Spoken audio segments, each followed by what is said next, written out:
Welcome, Greek U Nation, to episode number 559 of the Fraternity Foodie Podcast. I am your host, Dr. Mike Ayalon, CEO of Greek University. I'm a speaker and an author. Our sixth book just came out. It's called I'm So Beautiful, It's Ridiculous, Unleashing and Promoting Strength, Self-Worth, and Real Sisterhood. So go and pick up that book on Amazon or Barnes & Noble today. We call these episodes the Fraternity Foodie Podcast because there is nothing like great food to bring college students together. Fun fact, being a serial entrepreneur definitely has its ups and downs. Some days you feel like you're on top of the world, and other days you're questioning why you went down this road in the first place. When that happens, when I start feeling down, I usually pull out these testimonials that I get from students all over the country over the last 10 years. I will read them one by one until my mood gets better. It usually doesn't take more than 3 testimonials, and I am totally back and ready to just get it every single day. So, to tell us a little bit more about the rewards of entrepreneurship, let's talk to our next guest. Hannah Westerman is the founder of Avenue West. She started her company 9 years ago in a coffee shop in New Orleans with nothing but a laptop and the desire to create beautiful things for people and companies she believed in. She knows that entrepreneurship can be scary, but perseverance and belief in yourself can help overcome even the toughest moments. Today, she has a team of talented creatives who she collaborates with for different projects. Hannah is a native Portlandian who, through a series of serendipitous events, landed in Philadelphia, which she now calls home. When she's not designing or drawing, she's riding her yellow bike around the city or seeing live music. Welcome to the show, Hannah. Thank you so much, Michael. It's great to be here. It is fantastic to have you on the show. I think I just love your energy. I love what you do. And I know that college students love hearing what you have to say, especially about entrepreneurship. And I think that's definitely a popular road for many of the Gen Z college students that are in college today. So let's go back to your college experience. You decided on Binghamton University for your undergraduate experience in upstate New York. Why did you choose Binghamton? That's a great question. I get that question a lot as someone from Oregon. The way I ended up there, I went to Jewish summer camp in upstate New York, and I just fell in love with the area. I loved. I was in the Catskills and the Adirondacks, and I also love New York City. I remember the first time I went to New York City when I want to say maybe 9, and I got there, and it was like my eyes just like popped out of my head like a cartoon. I was like, this is the coolest city in the world. I found it. And so I wanted to be in New York and I wanted to be somewhere where there was a campus. I wanted to be like around nature, and Binghamton just checked those boxes. And all of my camp friends were applying to Binghamton. I was like, well, that must be it. So That it definitely wasn't a lot tracks. of like rational. It was just gut feelings about that. Yeah, that definitely tracks from Jewish summer camp to Binghamton Yep. because there's a lot of students from Jewish summer camp that are going to Binghamton, and it is a beautiful place. Listen, as a SUNY Buffalo grad, I will tell you, Binghamton is fantastic. I have a ton of friends that went there. I was born in New York City in Mount Sinai Hospital in Manhattan, so you're right about all of the things. It is just a wonderful place for so many reasons, and I'm so glad you had that experience. And so now you're a graphic designer by both major and also by career. Not everybody does what they studied in college. You do. So how well do you think that college prepared you for work out in the real world? I think that college gave me a lot of the fundamental skills of design. I think that the program that I was in really prepared you for agency life. I think if I had just gone to an agency, which I did an internship at an agency, and that prepared me for that. I knew all the programs, I understood the process of presenting, concepting, creating mock-ups, and for that, totally prepared. when it comes to business, I knew absolutely nothing. Mm. And I think there probably are programs that will prepare you for entrepreneurship or running your own design firm, but I don't know if that is just a purely degree or if that's a dual degree in business. So design wise, I felt very ready. Business wise, I was very much in the dark. Yeah, I think that's a fair answer for sure. I mean, as somebody who has an undergraduate degree in accounting and certainly does not use that degree much today, I will say that it was a great foundation for being an entrepreneur. I have like the opposite Mhm. experience, right? Knowing debits and credits and knowing how to do your own taxes and knowing how to do a balance sheet and an income statement by yourself without an accountant to tell you if your business is making money or not is really, really handy. No question about it. But then you have that other thing, which is, okay, well, now what's that skill? If you don't want to do accounting, what are you going to do? So I do feel like accounting for sure, anything in the business school really, I think would be a really good prep. But yeah, it's like a dual major. You'd almost have to do graphic design and a business degree, and then the two of them together would ultimately get you what you want. But not everybody does that. So maybe for the college students who are listening who are creatives, maybe just find a way to get some of those intro business classes, like even just an accounting 101 class. It's not going to be easy, but I will tell you, it will help, right? Yeah, I will say that like taking a class like that is would Hmm. be phenomenal. Hmm. For me, what helped me is that I found a lawyer immediately. Yeah. And I didn't have contracts or my LLC for the first year. And I was just trying to figure out what to do. So when I found a lawyer, like if you can find a lawyer and an accountant to just give you the basics, Right. that will help. So having a mentor or a professional in that space can also fill that gap, but I think taking a class would be incredible. Yeah, I think all of those are good solutions. Like we're talking about, it's just having that basic foundation. You don't have to take level 300 or 400 classes, or just find a mentor, like Hannah is suggesting. I think any of these could be potential solutions to help you get what you need in order to be an entrepreneur. And obviously it wasn't easy. I mean, as you speak to any entrepreneur, I think we all would agree there are going to be some failures along the way. So what were some of the obstacles that you faced after graduation as an entrepreneur, and how did you overcome them? So at the very beginning, I had no clients. I had like a couple of clients here and there. I worked for my synagogue in Portland, Mhm. and I did some stuff with family, friends, things of that nature. But finding clients was probably the hardest thing in the beginning. And what I found was I spoke to everyone. I talked to absolutely everyone I could.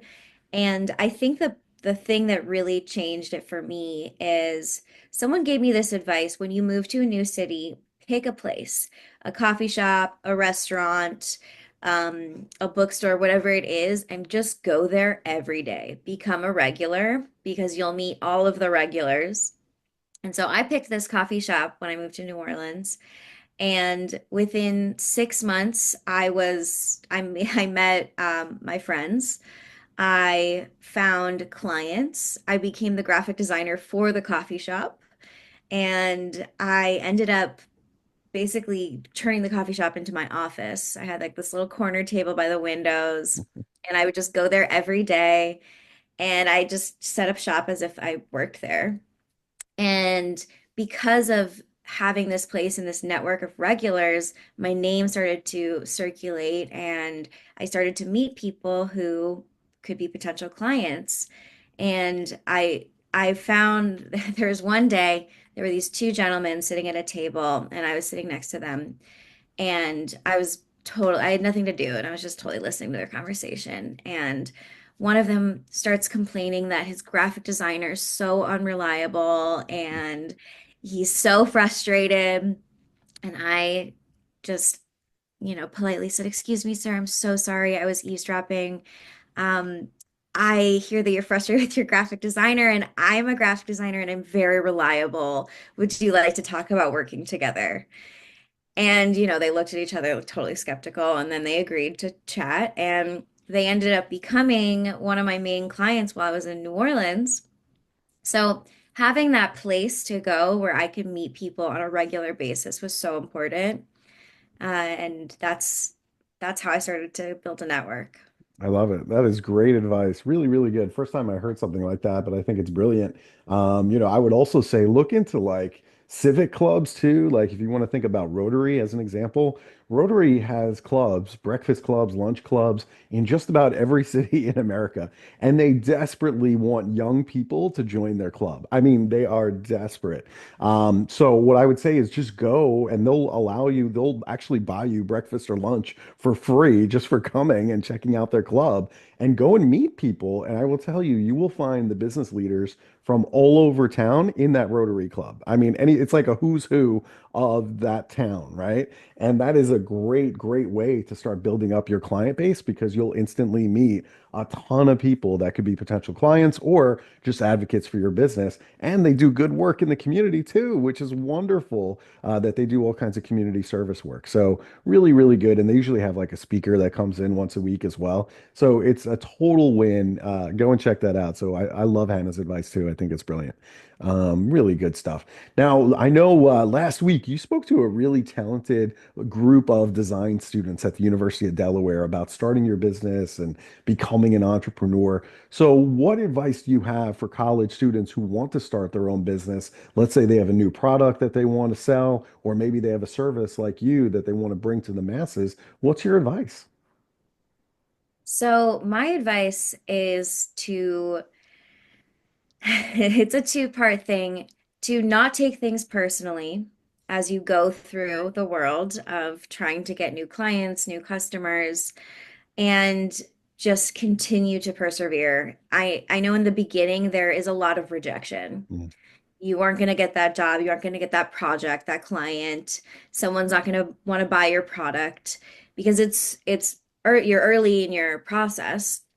And I think that when you're young and you're just starting out, it can be so easy to get bogged down in the rejection and think it's all about you.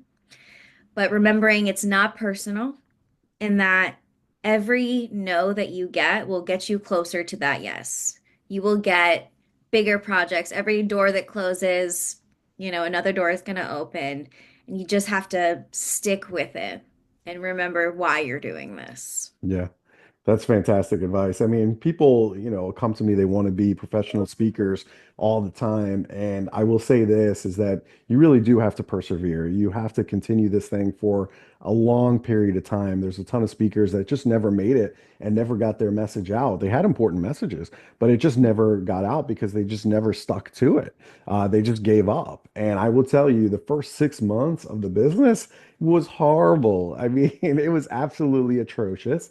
And then you start questioning, your family starts questioning, your friends start questioning, all of the things. But if you persevere, then eventually you get to where you want to go. But that takes commitment. And I mean, the first 6 months of being a speaker, everyone's booked out at least for the next 6 months to a year. So you have to understand that like the first, deal might not come for 6 months, might not come for a year. That's the kind of dedication that we're talking about. And if you don't have the stomach for that, that's totally cool. Like not everyone is going to be an entrepreneur. Totally cool, totally fine. But just understand that that kind of comes with it. So I think all of that is just really, really helpful. Now you are a true artist. You love to create, you love to share. Talk to us a little bit about play in the workplace. How is that helpful? How do we keep fun and play in our lives despite all of the realities of life and adulting and everything that's happening in the news? I mean, I don't even want to turn on the television right now. Yeah, that's fair. That's reasonable. Right. I find that I do best when I am in like a playful spirit, a playful mood. Mm. I create the best in that space. So I have always, I had an office for a while, but I even found that like going to the same place every day felt kind of stifling for me. I like to like pick up my laptop and like go everywhere. It just keeps my keeps my brain moving. So I find that keeping play in your work is so, so important. And everyone needs creativity, whether or not you're in an artistic field. So the ways that I do that, I incorporate music into my everyday. Music's always happening, it's always playing. I also like to leave my computer, leave my office. When I need inspiration, I go somewhere else. So whether that's the art museum or a movie, or just like going out trying like a new food at a restaurant. So keeping life exciting throughout the workday. And I understand that some people need to be at their desk 8, 10 hours a day. But if you can take a break, go ride your bike around for 10 minutes, just remember that like play inspires creativity. You will do better work. So I have a few different practices that are playful that I use for inspiration. And I find that there's all sorts of ways to incorporate that into office culture, or if you are an entrepreneur, um, just keeping yourself in that playful space, you will just do better work. Yeah, really good advice. Fantastic. Now, I'm a big NFL fan, and I'm not exactly a big fan of the Philadelphia Eagles. I mean, I just got to be straight with you. I'm a New York Giants fan, so there's that, right? I mean, I'll just put that on the table. But you've done some really cool work with NFL stars. What kinds of work do you do with NFL stars, and how does it help them? So I started this work with Jason Kelsey. I helped him start his foundation and his apparel brand. So our company did the branding, the websites, the packaging. We contracted illustrators and artists to create a whole suite of apparel, and we helped to launch the brand. And so the work that I do with NFL players and hopefully more athletes is I call them legacy projects. So these are projects, they're typically passion projects, they're often philanthropic that help these athletes off the field. These are projects that will continue on after their careers and will help kind of develop this legacy. So after working with Jason on Underdog and his foundation, I got connected with Connor Barwin, and Connor and Jason and Jordan Mailata and Lane Johnson brought me on to do a Philly Special Christmas, which for those who haven't heard of this is the Philadelphia Eagles Christmas album. So they brought me on to create all of the artwork, design the website, help with merch, all the whole enchilada. And the amazing thing is this project really reached the masses. I was blown away. We were all blown away by how big it got. But we were able to donate $8 million to Philadelphia charities from the profits from this project. So with athletes, I work on legacy projects and help them develop their passions and bring them to life off the field. Very cool. I love that. That is just absolutely amazing. And, obviously, too, I know your Jewish faith is also very important to you. And you also had the Christmas album you had a chance to work with the Philadelphia Eagles. I mean, talk about your faith and talk about, this album with the Philadelphia Eagles. I just want to know more about it.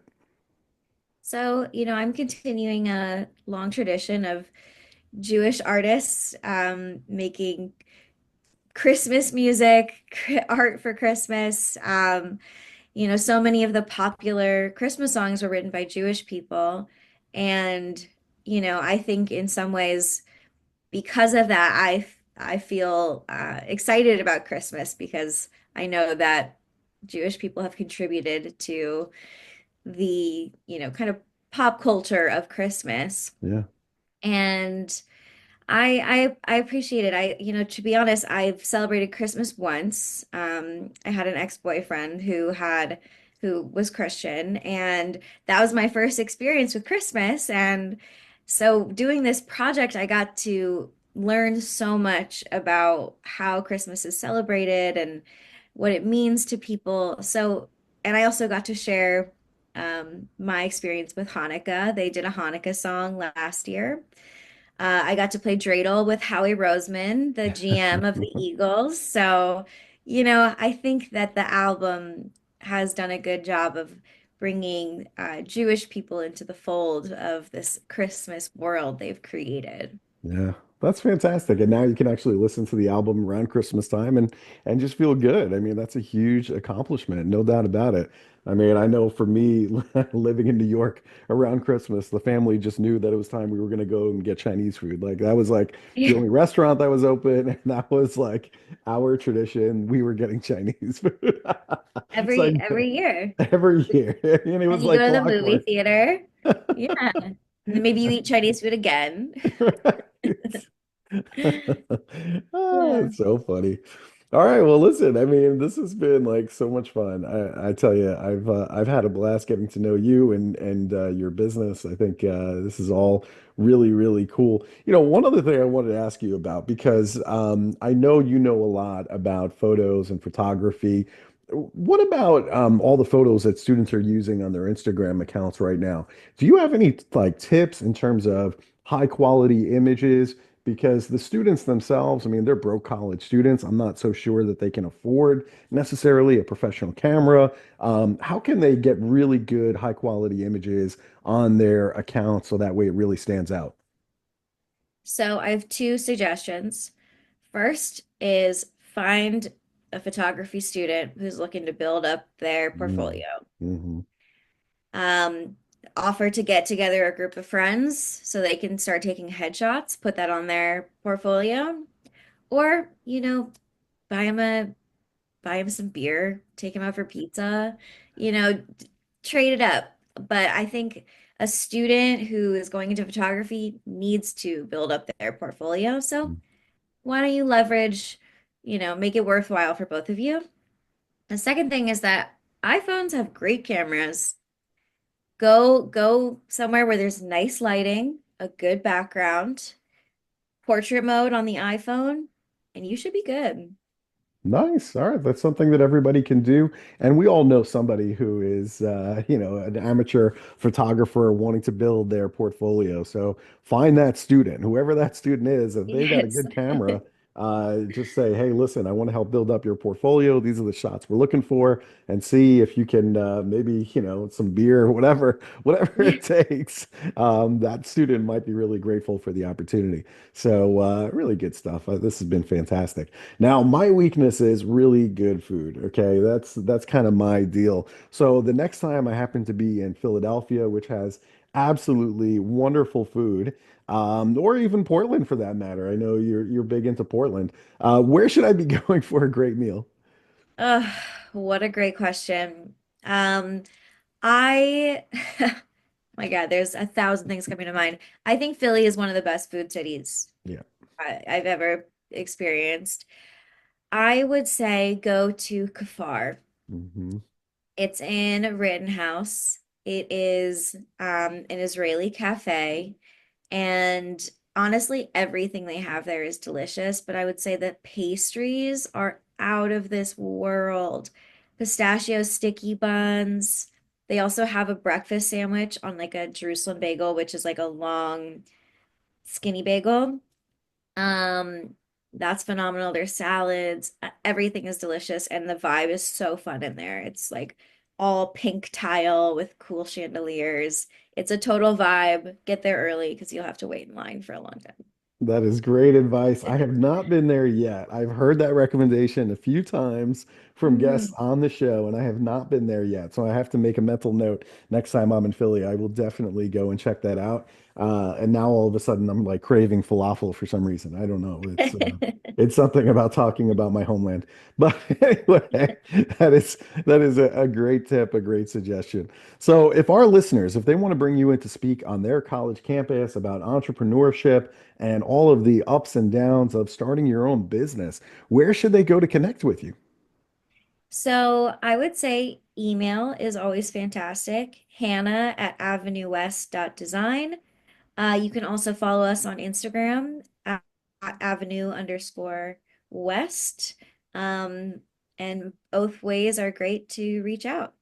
That is fantastic. Connect with Hannah on Instagram. You can also go and check out the website as well to go and see all the great things that they are working on. I love like all the featured spotlights you have of all the different work that you're doing. It's just so cool to kind of go through that and see all the creative work. I think it's absolutely brilliant. And congratulations on all of the success. I know that it's not easy, but I can see very clearly that you've done very well and you're working with incredible clients, which is really all that an entrepreneur wants. It's like we have this dream of watching this creation get off the ground and get into flight. And once it gets up in flight, you're like, oh my goodness, we're flying now. And you're still building the plane kind of, Mhm. mid-flight. But the fact that you're up in the air is just a beautiful thing for an entrepreneur to see that success. So congratulations on all your success. Thank you so much, Michael. Appreciate that. You're very welcome. And this has been a lot of fun to all of our listeners. If you enjoyed this conversation with Hannah, I want you to like it and I want you to share it with other college students. It could be the entrepreneur in your life that wants to build their own product or service. It could be the graphic designer that is looking to create their own company. Send them this interview so that way they can hear it straight from Hannah. We appreciate the time that you spent with us, and we'll see you on the next episode of the Fraternity Foodie Podcast. Thanks for joining us, and we'll see you next time.